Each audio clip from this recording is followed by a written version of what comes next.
With Hashem's loving grace, we continue on to the second Noahide commandment. Last week we learned the first about the Amunah and idolatry. This week it is about blasphemy. The second Noahide commandment, it prohibits blasphemy, which we say in nice words, it's blessing, but we really mean the opposite. We don't like to use that and else blessing the holy name, but it means the opposite. That's a prohibition against cursing any type of epithets. And so we learn all about this. All right. Come say, well, it's very simple. Just, say nice things. Don't use the Lord's name in vain, and certainly don't curse it. Okay, where to go and the practical applications of this commandment. But our purpose in learning the Noahide commandments is not to be religious court judges. It's to know how we can all fulfill them better. So if there's something blaspheme, we say, what do I need to do with blaspheme? I don't use bad words. I don't use, have you ever been angry? Okay, if you've been angry, then you might be prone to it. Okay, so we're going to discuss tonight the second Noahide commandment, the prohibition of blasphemy. Now, the third of the 10 commandments says, you shall not take the name of the Lord in vain. Find that in chapter 20 of Exodus, verse 6. Well, this means that one might not utter Hashem's name outside the context of prayer or Torah learning. Even if somebody's talking about Hashem, we say Hashem in Hebrew means the name, but we only like to say the word God. It doesn't matter what language, God. But in God, which in Hebrew there's several names for Hashem, we only like to use the name of Hashem in the context of prayer, in the context of make a benediction, of blessings, when we need a prayer or in Torah learning. In a day-to-day talk, well, Hashem did this or Hashem did that. We don't say God did this or God did that. I'm saying Hashem's name to show, to illustrate what we do and what we don't do. Okay, so if we're not allowed to take Hashem's name, and so, like to say something, oh, God made the sun come up today. And that, okay, it's a nice statement. It's a true statement. Hashem made the sun come up today. But we say, Baruch atah Hashem, blessed are you, Hashem. We don't say, blessed are you, Hashem, blessed are you, God, because we're making a blessing over food or over drink or whatever we're blessing. Okay, that we use God's name. But we're just in casual talk, even if it's nice casual talk. Like we said, Hashem made the sun come up today. We say the Hashem, we don't say, or we say the Almighty or the Creator. We don't say G-O-D. Okay, so if we can't take, that's to use the Almighty's name in vain, which is outside the context of holiness, that's a transgression of the third commandment, the third of the 10 commandments. So all the more so is to using the Almighty's name in a vulgar way, that's really terrible. That's really terrible. And it's a nasty punishment. We don't want to go near there. Okay, so once again, somebody says, what we're talking about tonight, blasphemy, profanity. So me? I don't use those kind of vocabulary. I don't use those words.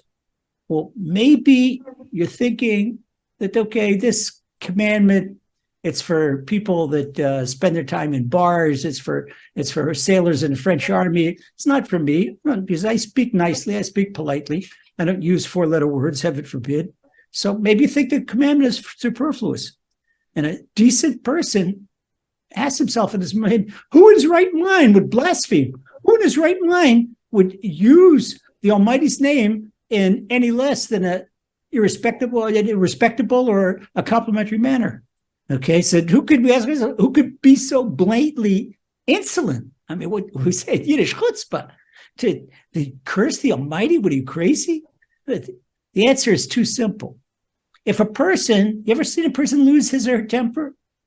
When a person loses their temper, anything could come out of the mouth. And I'll tell you why. This is why. If we open up the book of Ecclesiastes, written by King Solomon, the wisest man that ever walked the face of the earth, King Solomon says, anger lies in the bosom of a fool. In other words, as soon as a person becomes angry, he becomes a fool. He loses his brain. An angry person, it loses it. That's it. Out to lunch. Okay. And then King Solomon says something else. He says that in chapter 7 of Ecclesiastes. In chapter 11, he says, remove anger from your heart and save your flesh from evil. Because if someone's anger in the heart, then somebody might make an epithet, might say something really nasty, and they say, something like "gosh darn," the bad type. Okay, and then they say it, they're not thinking about it because they're angry, and then it's evil, brings evil to their flesh because the divine light leaves their flesh. And as we learned last week in idolatry, there's no void in spirituality. As soon as holiness and the divine leaves a person, the dark side comes right in, fills in the void. So it means the dark side takes control of a person. This is so very important, not only for our spiritual health and not only for our mental health, for our physical health. Because when the dark side takes a hold of a person's psyche, a person's emotions, we depend on Hashem to make our bodies run properly. The dark side, don't depend on the dark side to make your body run properly. You get headaches, migraine headaches, that's from the dark side. Anxiety, that's from the dark side. Well, there's no such thing as depression and anxiety that comes from holiness. There's no such thing. It all comes from the dark side. People don't want to admit it. But this is it. This is a spiritual truth. Because when you're connected to the Almighty, the person is connected to the Almighty has automatic happiness. Okay, so as soon as we feel ourselves in slight, not our best mood, right away reconnect to the Almighty. Okay, so that's what King Solomon says, remove anger from your heart and you'll save your flesh from evil. And then the Gemara says something else. The Gemara says, look what our sages in the Gemara say about anger. They say all types of evil forces take control of the angry person. This was just explained. The Gemara says this explicitly. We don't have to have an explanation, but the Gemara says explicitly, as soon as a person is angry, it's like the fort is open. Nobody's guarding the fort anymore, and all the evil forces come riding in. They take over. And then the same tractate Nedorim, and the Gemara says the angry person disdains even the divine presence. What does that mean? The person's angry, and the divine presence, Hashem would reveal himself and say, oh, my beloved son, my beloved daughter, why are you angry? And they would say to Hashem, get out of here. You bet would chutzpah, the insolence. No, but this is the Gemara says, when a person is angry, he's got no control of what he says. When a person is angry, you ever seen a husband and wife when they're angry at each other? Anything come out of their mouths, end up in divorce. And someone you love so much, or even you see people when they're angry at one another, anything comes out of their mouth. So even they disdain the divine presence. Don't think your husband or your wife was angry at you, or your father, your mother was angry at you. While they're angry, they would have chased Hashem out of their presence. Okay? And then, on commenting on that Gemara, our 13th century commentator, Rabbeinu Nissim, we call the Ran, Rabbeinu Nissim says, anger brings a person to deny God. So anytime you have blasphemy, anytime you have, it could begin in anger. So if someone hasn't rid himself from anger in order to really fulfill completely this Noahide commandment and to stay far away from blasphemy, far away, then we have to rid ourselves from anger because our sages teach something else. It says anger is tantamount to idolatry. Last week we learned the prohibition against idolatry. Now we can understand why our sages arranged the 7 Noahide mitzvahs, the 7 Noahide commandments, that blasphemy comes right after idolatry because evil overwhelms and subjugates the angry individual to the point where it'll deny Hashem, heaven forbid, and it'll do idol worship. Angry people, they are prone to forget the Torah's explicit commandment, you shall not curse God. That's Exodus 22, verse 27. Not only we don't take Hashem's name in vain, but in case you have any doubt, you shall not curse God. That's a whole separate commandment. It's a separate one in 613, but they're grouped together in the Noahide commandments. Now, anytime that our Torah and scriptures, anytime is mentioned someone who blasphemed, they've always had a bitter end. The Torah says, also in chapter 22 of Exodus, you shall not blaspheme God or curse a ruler of your people.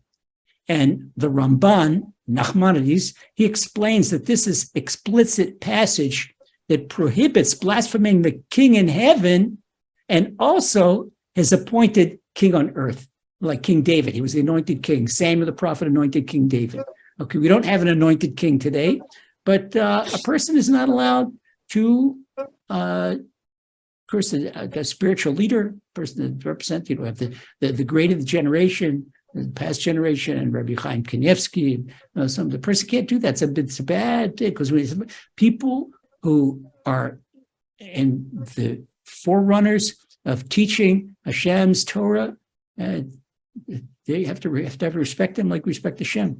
And that's just the way the Torah says, that we believe in Moses like we believe in Hashem. Okay, so there's a prohibition, not only cursing the Almighty, heaven forbid, but a prohibition against cursing dayanim, religious court judges that implement the laws of Torah and the laws of a Beit Din. I once heard a guy came to me and he wanted to convert. And he went in front of the religious court and he wanted to convert. He says he'd been learning for so much time. He said, okay. And they told him to come back for a test. And he came back for a test. And they asked him some basic questions he didn't know. We cursed them. And he came complaining that they didn't pass him. So Hashem didn't pass him. So he didn't like the decision. He didn't like the decision of the Dayanim, and he right away cursed them. That shows that he had no place. He had no place within Judaism. So let's see, you're not allowed not only to curse Hashem, but curse a spiritual leader, to curse the religious court judges. Now, the Tanakh mentions two specific instances of people that blaspheme Hashem, and they both suffered bitter ends. Okay, there's the story about the son of the Egyptian. Now, during Israel's entire 210 years of slavery in Egypt, there was only one case. That's King Solomon says in Song of Songs, Sugu Shoshanim, that they were all bedded in roses of purity. At 210 years, only one case of marital infidelity, and even that was accidental. Okay, there was this woman named Shlomit Bat Divri, and she was from the tribe of Dan, and she gave birth to the son of an Egyptian taskmaster. Okay, David, there's a little bit of noise in the background. Maybe you want to check if someone's not muted. Okay, so this Egyptian taskmaster, he fathered a son out of a Jewish woman. Now, this young man had a very crude character, the man that was born. And the Gemara tells us that someone is born from illicit, out of wedlock relationship is not going to have a good character. And he had a hostile character and a crude character. But his mother came from the tribe of Dan, and he tried to set up his tent in the tribal encampment of the tribe of Dan. But according to tribal lineage, Judaism goes according to your mother, whether Jewish. Even though this guy had an Egyptian father, his mother was Jewish. But tribal lineage goes according to your father. If your father was a Kohen, you're a Kohen. If your father's a Levi, you're a Levi. If your father is for Yehuda, Shevet Yisrael, then you're from Yisrael. Okay, so when this young man came and he tried to set up his tent in the encampment of the tribe of Dan, they said, get out of here. You don't belong here. It's not your tribe. No, yeah, I do. So they said, no, this does go. Your father was not a member of the tribe of Dan. They said to him nicely, your father was not a member. They didn't say your father was Egyptian. He said, not a member of the tribe of Dan. You got to go somewhere else. Now, and they'd go in the edge of camp, and they're what they call the tag-alongs, that they weren't part of the tribes. They wanted to tag along with the Israelites and get out of Egypt. So go set up your camp with the tag-alongs. No, he didn't want that. So he started cursing, and he got in a fight with them, and they grabbed him, and he started cursing Hashem. Wow. Not only did he curse the men of the tribe of Dan, they cursed Hashem. Well, this never happened. Never happened. They didn't know, what do you do? What do you do? A person that curses Hashem's name, this is bad news. So the elders of the tribe of Dan ran to Moses, and they said, Moses, what do you do with something like this? Moses didn't even know the answer. Moses had to ask Hashem, okay? And Hashem said to Moses, remove the blasphemer and take him outside the camp. Let all who heard him curse lay their hands upon his head. Then the entire congregation shall stone him. Whoever curses God shall bear his sin. In other words, whatever the symbol said that this young guy did. Okay. And then this is chapter 24 of Leviticus, verses 10 to 16. And Hashem tells Moses, he who blasphemes the name of God shall surely be put to death. So if somebody curses God's name, maybe today we don't have the Holy Temple.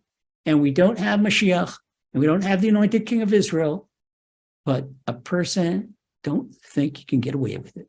Because if someone curses Hashem's name, he's right away surrounding himself or herself, heaven forbid, with a impurity, an aura of impurity that's going to be bad news. Maybe we don't know. It could be a day, a year, a month, 10 years. It could be this one thing. Once they asked the Chafetz Chaim how he lived such a long life. Chafetz Chaim was 95. And he said, I lived a long life to see cycles being completed. What was he talking about? He said there was once in the winter in Russia, very difficult winter, and there was a widow. She had a child, and they lived in this old shack. And the shack was owned by one of the shack lords, and he rented it and paid a lot of money. But she couldn't pay the rent because it was a very difficult winter. And she used to make whiskey, and she would sell whiskey to the wagon masters and the passersby. But there were no passersby that winter, so she didn't have any money. So the slumlord came to collect his rent, and she didn't have it. And she says, as soon as the weather's better and I'll start selling whiskey, I'll pay the rent. No, he didn't want it. The guy had full of money, so he threw out in the snow. He threw out in the snow in the middle of the winter with this widow and her orphan son, and they had to go from family to family, one night by this family, one night by that family. 22 years later, a rabid dog came into the town of Radin. This is Radin, and today it's Belarus, where the Chafetz Chaim lived, and made a beeline right to this guy and bit him in the leg, and the guy died of rabies, terrible, terrible, unspeakable death. And it's what Chafetz Chaim said, that 22 years, sometimes it takes 22 years, but it's going to happen. And we don't hold a stopwatch to Hashem.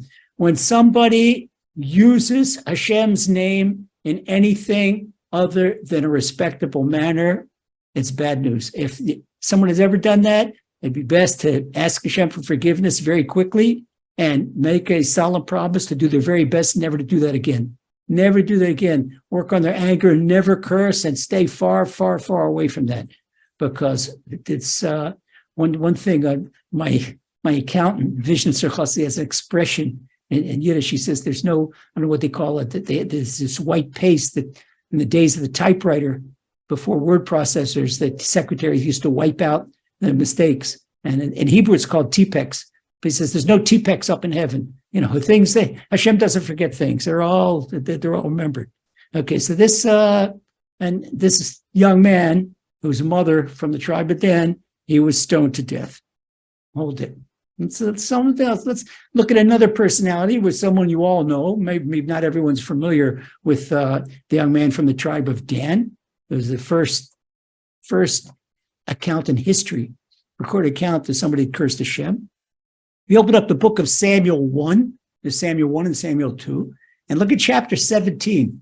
We find the story of David and Goliath, the account of David and Goliath. And this is the confrontation between the Philistine and the Israeli armies in Elah Valley. Elah Valley is right south of what's today Ramat Beit Shemesh, maybe about 5 kilometers south of Beit Shemesh. And that's where for 40 days, the Philistines challenged the Israelites. And Goliath, he was a giant, he was 9 foot tall, tremendous. And he went out and he roared every single day. And he cursed the Israelites. They're all scared dogs, and send somebody down to fight me. Okay. Well, the Tzur Amor, Rabbi Avram Saba, he explains in his elaboration of the book of Exodus that Goliath uttered double blasphemes. He had double curses. He first claimed that there's no God. And then he claimed that if there is, let God come down and fight me. This is, it can't even, if it wasn't in the book of Samuel, couldn't say it. And he says, he challenged, and hearing Goliath challenge God, the Israelites had trembled. And even King Saul, who himself was pretty tall, King Saul was a 7-footer, but he was scared stiff. And he was scared, so everybody was scared stiff. Now, David was barely a bar mitzvah boy at the time. David, when he was a little boy, David got sent out to his family, his own family wanted to kill him. David wanted to think he had hardships in life. Nobody had hardships like King David. It's a whole story. I told it last year on Shavuot, and we had 6 Shavuot lessons. But really quickly, David's father thought he was an illegitimate child. He was not. He was not. There's a story behind that. I have to tell the story, then we'll forget about the Noahide laws. But David's family wanted to respectfully have him killed. So when David was 3 years old, they sent him to be a shepherd out in the Judean desert. And the Judean desert back in King David's time, 2,400 years ago, it was full of bears and lions. There's still mountain lions in the Judean desert. There's no more bears. The bears have gone north to Syria, but it's a dangerous place. And I'm not even talking about the wolves and jackals and coyotes, all types of predators. A tough place in the Judean desert. I remember even in maneuvers in the army, we'd go to Judean desert and we'd be armed completely. I'd have everything, and rifles and grenades and everything. You hear at night, middle of the night, you hear the coyotes yelling and the jackals, and it's unnerving, very unnerving. So can you imagine a 3-year-old boy being out there? And they told him, prepare the sheep. They were sure that he's going to get eaten up and that's it. Well, twice, one time a lion tried to steal a sheep. King David took the sheep out of the lion's mouth, and King David killed the lion with a slingshot. Another time a bear, he killed a bear with the slingshot. King David was he would perk with the slingshot. So King David, he's barely bar mitzvah at the time. When first he says, he heard Goliath cursing, and King David loved Hashem so much. He was Hashem's anointed. Samuel the prophet anointed him, but people didn't know yet that King David was the anointed. And King David had this intense love of Hashem since he was a little kid. He was singing songs of praise to Hashem. What would King David do out in the desert? All day long, he'd talk to Hashem. He'd both do personal prayer all day long, talk to Hashem. And he loved Hashem so much. So King David said to Saul, this bar mitzvah boy, David, little skinny redheaded bar mitzvah boy, he says to Saul, as I killed a lion and a bear, this heathen Philistine shall be one of them, for he has cursed those who fight for the living God. This is King David, that he was such a zealot for Hashem. So David confronts Goliath on the battlefield, and with no other than a slingshot and 5 little smooth stones. And Goliath now curses David. He says, am I a dog? Goliath says that they send some cursed kid to come and fight me. And he says, pretty soon, he says to the kid, you're going to be food for the birds of the sky. So David says, you come to me with a sword, spear, and javelin, but I come to you in the name of the Lord of hosts, whom you have cursed. He took this so much. He took this so much to heart. This hurt him so much. And he says that this was David's power. He would come, and all through the whole time, David was a valiant soldier and won all his wars, but only they didn't attribute anything to his martial arts combat, to his ability. If King David was in the Olympics today, he'd be gold medal javelin, gold medal slingshot, gold medal broad jump. It was an unbelievable athlete, unbelievable fighter. Okay, so King David says, he's talking all in the name of Hashem. He says like this, and this is in chapter 17, verses 43, 45, 46. Go look, it's really, really strengthening, really empowering. King David says, this day the Lord will deliver you into my hand, and I will strike you down. Here's this bar mitzvah boy talking to this 9-foot tall giant. He's armed to the gilt. He's got all this the armor completed. King David weighs maybe 20 times more than King David does. King David says, sure, 1,000,000% sure. His bitachon, his trust, complete trust in Hashem. He says, this day I will strike you down, and I will give the dead bodies of the host of Philistines this day to the birds of the air and the wild beasts of the earth. In other words, it could be the exact opposite of what you say. You're going to be the dinner to the wild animals and the birds. Why? King David says, that all the earth may know that there's a God in Israel, and that all the assembly know that God saves not with the sword and spear, for the battle is God's, and he will give you into our hand. Not into my hand, our hand. He didn't say first person singular, because that was only for Hashem. First person plural. Everything, Hashem is with me, Hashem is with me, Hashem is with me. Now we can understand what King David says in Psalm 23. Though I walk in the valley of death, I shall fear no evil, for you are with me. And this he felt, he's right there. He feels that Hashem is right there with him. So David hurled a stone. Goliath is covered from armor from head to foot, right in the chink, right between his eyes. He had this little chink so we could see with his eyes. And this little chink in the armor, boom, right there. It penetrated his forehead, and the giant came crashing down, dead to the earth. King David took his sword. That's it. That was it. That was the end of the war. That was the end of Goliath, the end of the war. Okay. That's just what happens to people that blaspheme. Bitter end. So Zohar teaches us that the root of blasphemy is anger. Here's what he's saying. The Zohar now says this specifically, Rabbi Shimon bar Yochai in the Zohar, the esoteric commentary of Torah, that the root of all blasphemy is anger. So in that respect, says the Zohar, anger is tantamount to all the transgressions of Torah combined, because anger will let a person do idolatry. Anger will bring a person to blasphemy, bring a person to worse things, because anger, what happens to anger? Anger causes the divine soul of a person to leave him, and then the dark side soul comes inside. So the person is just like one of the soldiers of the SATAN, just like that.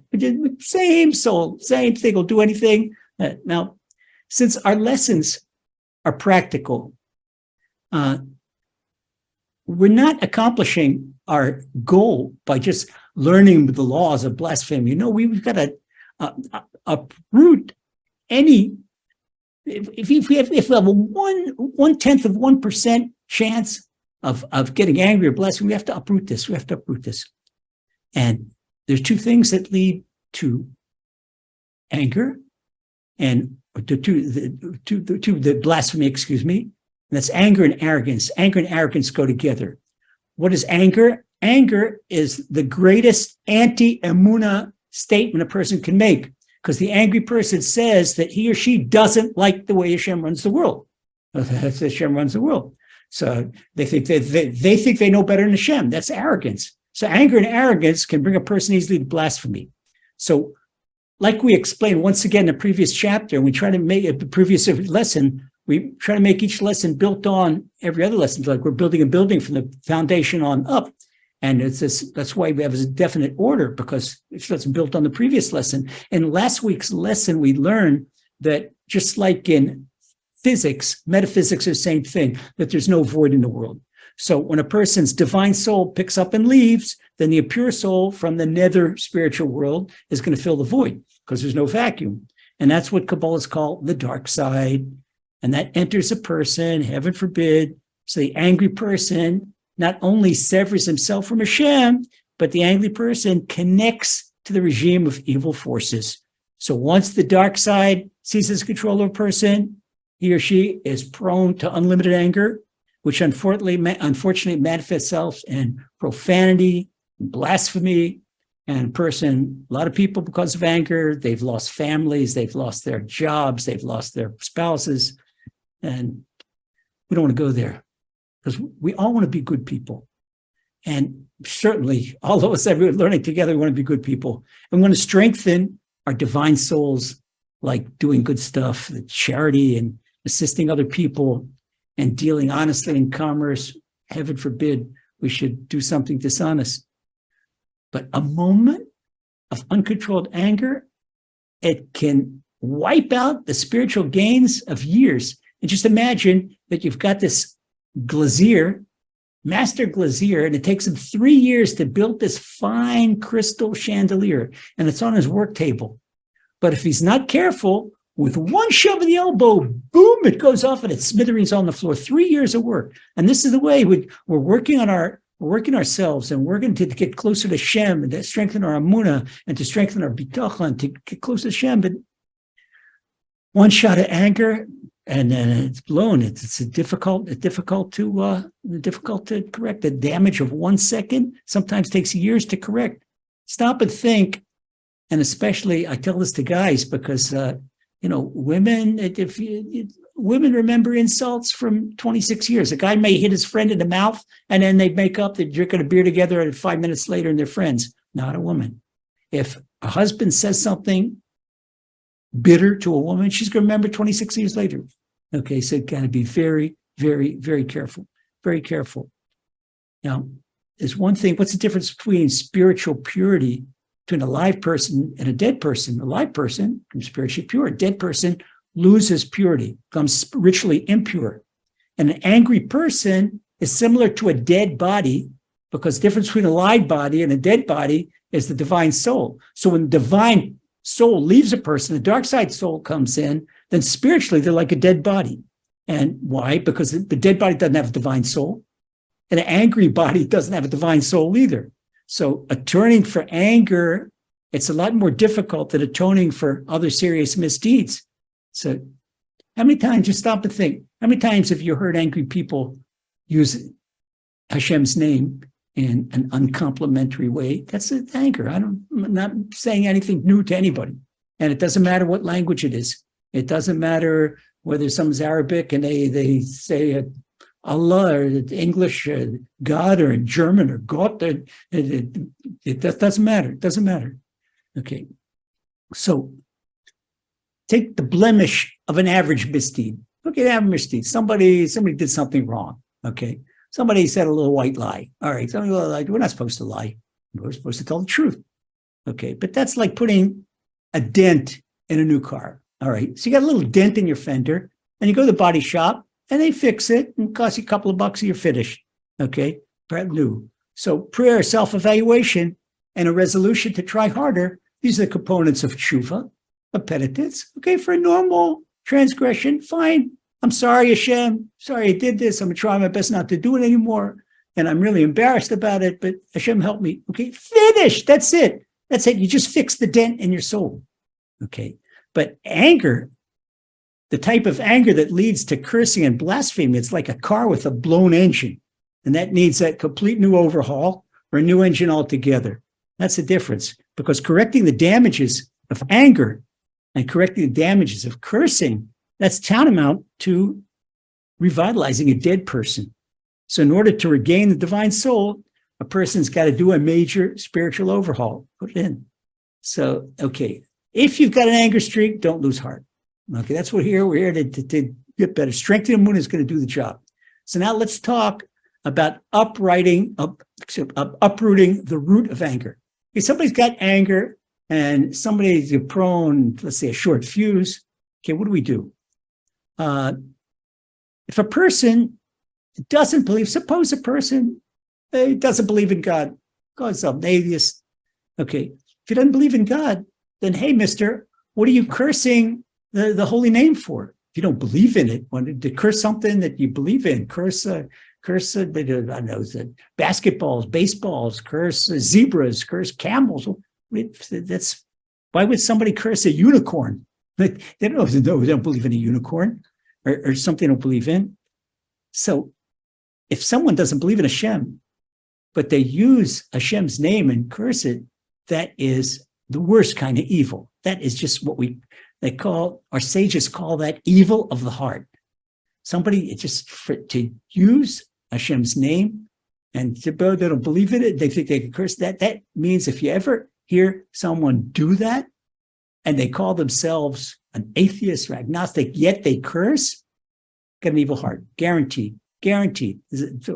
So our famed 13th century Torah commentator, Rabbeinu Bachya says that a person that suffers from evil of the heart is a cruel person.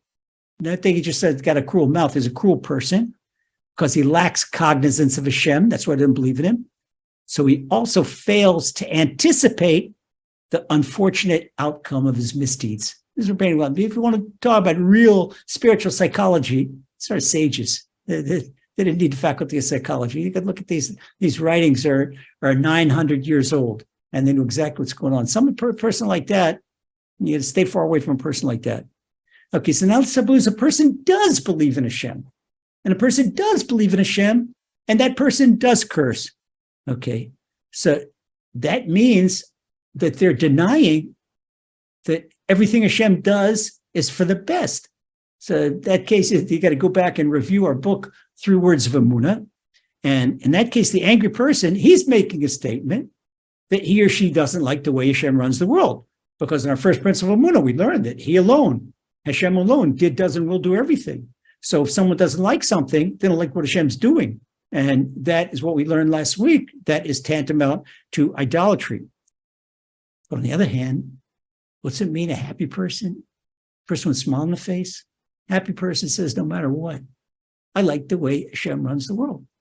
I like the way, okay, suppose you got a pain, suppose you got a little bit of arthritis, something's bothering you, but wait a second. You could complain about your shoulder, your knee that hurts, but what about your heart that's beating? And what about your pulse that's fine? And you're not short of breath, and you could see, well, so many things to think about. Why focus on the one particular problem? Because you know that Hashem is doing something. And if you have a particular pain, then this pain could be an absolution of sin. And then Hashem is cleaning you up for a bargain basement rather than taking away your income. Okay, thank you, Hashem. Say thank you, Hashem. Then you'll see that the pain will go away too. So the happy person is saying that he does like the way Hashem runs the world. So in order to avoid blasphemy, the non-believer has got to learn that there's a Hashem, that there's an Almighty, a creator to the world, who's a benevolent creator, and that he alone does and will do everything. So 100% that all our participants and all our group and people that listen to our shiurim, the people that are believers, okay? So in order for us to stay far away from blasphemy, we have to uproot anger, and as much as we can, uproot arrogance, because the more we're arrogant, the more we're prone to anger. And the more we're prone to anger, then heaven forbid, something unfortunate could come out of our mouths. Okay, so by focusing on our first tenet of Emunah, namely that Hashem, blessed be his name, is creator and director of every creation, and he alone did, does, and will do every deed, not only do we uproot anger, but guess what else? We rid ourselves of stress. We rid ourselves of worry, rid ourselves of anxiety, sadness, depression, and almost forgot, despair and disappointment, jealousy. With the Emunah, there's no negative emotions. You're doing the greatest favor in the world that you could do for yourself, to give yourself the greatest gift in the world. You know, any person that loves himself or loves herself should learn Emunah. Learn Emunah. Just you come and the sign that you love yourself. That we're learning Emunah together. When the Noahide mitzvah says it's all Emunah. This is all Emunah, strengthening Emunah, because that's the only way that a person can learn the Noahide mitzvah. Now we understand why Emunah is the same for a Jew, for a Noahide, for anybody. Okay, it's all the same because it's the same mitzvah. We can't fulfill any of the Torah's commandments properly if we don't have Emunah. So talking about the practical observance of the second Noahide commandment, we understand that the nature of the prohibition of blasphemy, okay, we have to practically observe it, we have to learn a few little details about it. And as in last week's lesson, we're going to give some guidelines of don'ts and do's. So King David said, depart from the evil and do good. That's what he says in Psalm 34. First of all, get the evil out of your life and they could do good. In other words, it's first take a bath, then put on your new set of clothes. Okay, don't put on your new set of clothes, then take a bath. First take a bath, get yourself cleaned up, now put on your new clothes. So we first avoid anything that has the slightest taint of anger or blasphemy, and then we strengthen our Emunah. So we therefore always mention the don'ts before we mention the do's, okay? So number one, here's the don'ts. Never curse the Almighty or any of his names, whether in English, Hebrew, or any foreign language. Number two, do not curse any human being, especially Torah scholars and spiritual leaders, for each person was created in divine image. The Chafetz Chaim that he wrote, the classic book on guarding our tongue, Shmirat HaLashon, the Chafetz Chaim says if a person is used to speaking slander about another human being or to curse another human being, he'll eventually get to slander Hashem, heaven forbid, or curse Hashem. You have to stay far, far away from that. So if we're not used to, this is not part of our lexicon. We don't say bad things about anybody, then we're certainly, heaven forbid, not going to say bad things about Hashem. Okay, so first, don't get into that mode of using that type of negative jargon. Number three, do not destroy any printed material, such as a Tanakh, a Bible, or a prayer book, which contains one or more of the Almighty's holy names. This especially includes such sacred parchments as a mezuzah or tefillin parchments or a Torah scroll. One may not even defile a single letter or portion of a single letter of Hashem's holy name.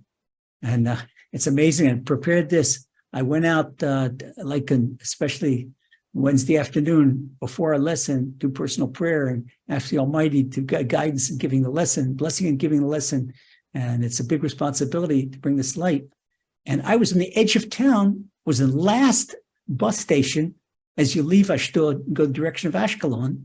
And here in this empty bus stand was a bag with the young man's tefillin, his talis, and his prayer books. As you said to me, you're talking about maybe $2,500 worth of religious goods, and it's right there. And Hashem let me find it. Well, as soon as I found it, I stopped whatever I was doing and made a beeline back and started searching around. Well, after searching here and there, the guy had his tefillin, he didn't have a phone number, but his name was written in initials on the tefillin, and one of his prayer books had his name. And we finally located the guy's father, and they're coming by this evening to pick it up.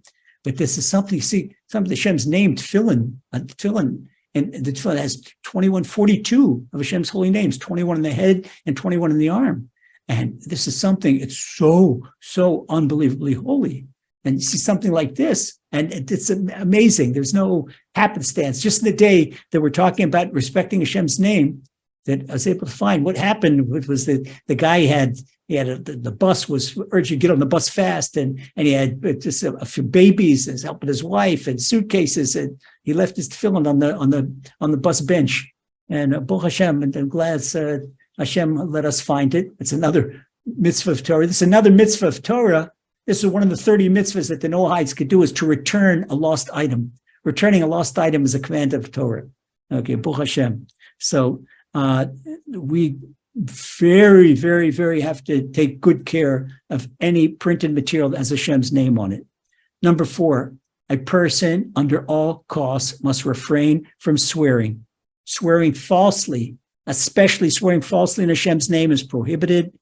And Rabbi Moshe Weiner, who wrote the big 800-page compendium of the Noahide laws and the rabbinical law, in fact, he says that the prohibition of blasphemy also includes the prohibition of telling a lie, because blasphemy, it's a lie. Saying anything other than complimentary to Hashem is telling a lie. And that we don't blaspheme other people. We don't curse other people, heaven forbid. And so, and telling a lie is also part, it's a branch of this. So we don't want to tell a lie. We want to be honest as honest as we can. Number 5, do not ever use profanity. Profanity, imagine that it contaminates the mouth. Imagine something would breathe something, the worst contamination. Can you imagine what it looks like above when someone prays from a mouth that he didn't do chew, but he used the same mouth to curse, to say epithets? It's like someone coming to dinner at your house and you serve them the finest steak in a clean toilet bowl. They say, what's this? It's disgusting. Oh, no, it's nice. It's a brand new toilet bowl. We wouldn't do that. We wouldn't do that. To use a mouth for praying, that same mouth said bad things about other people or cursed or anything. No, don't. Well, Hashem, as believers in Hashem, and people who make blessings, and people, we want to keep our mouths spiritually and physically clean. Okay, those are the 5 don'ts. I'll go through them again. Never curse the Almighty or any of his names. That's number 1. Number 2, don't curse other people. Number 3, don't destroy anything that has Hashem's name, any book that has Hashem's name. Not even destroy Hashem's name, but even one letter, even one portion of a letter has Hashem's name. If a spiritual scribe, what we call a sofer, he's writing a Torah scroll, he's not even allowed to erase a tiny corner of Hashem's name. Can't touch that. Number 4, refrain from swearing. And number 5, never use profanity. Now the do's. We've got 4 main do's. Number 1, respect Hashem's name.